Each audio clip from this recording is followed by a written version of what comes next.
Gjykata e shkallës së parë të jurisdiksionit të përgjithshëm Gjirokastër ka arritur të reduktojë backlogun me 35%, duke u renditur e dyta në rang vendi për përmirësimin e performancës në këtë drejtim. Kjo është bërë ditur nga kryetarja Entela Selmanaj gjatë analizës së punës për vitin 2025 që u zhvillua sot.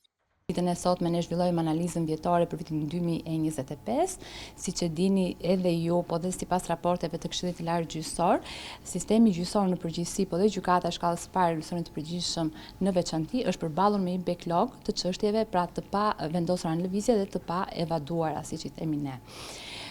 Viti 2025 ka një tregues pozitiv në lidhje me evadimin e dosjeve, me vendosjen në lëvizje, me dhënien e vendimeve përfundimtare nga ana e gjykatës. Trupa gjyqësore për vitin 2025 është plotësuar sipas organikës gjithsej në 7 gjyqtar.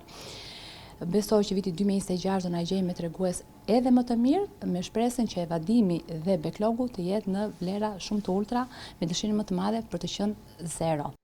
Gjykata e Gjirokastrës ka përballuar gjatë 2025-s një volum të lartë pune, ku në total janë administruar 2132 çështje, të cilave u janë bashkëngjitur edhe 1198 çështje të mbartura nga 2024, duke i çuar numrin total të çështjeve për shqyrtim në 3330. Gjatë vitit 2025 kanë përfunduar gjykimin 2073 çështje, ndërsa 1257 të tjera janë mbartur për shqyrtim në vitin 2026.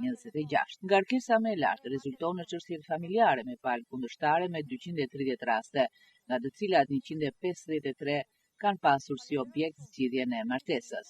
Gjithashtu, gjatë 2025-s janë kërkuar 53 urdhra të menjëhershëm mbrojtjeje për raste të dhunës në familje.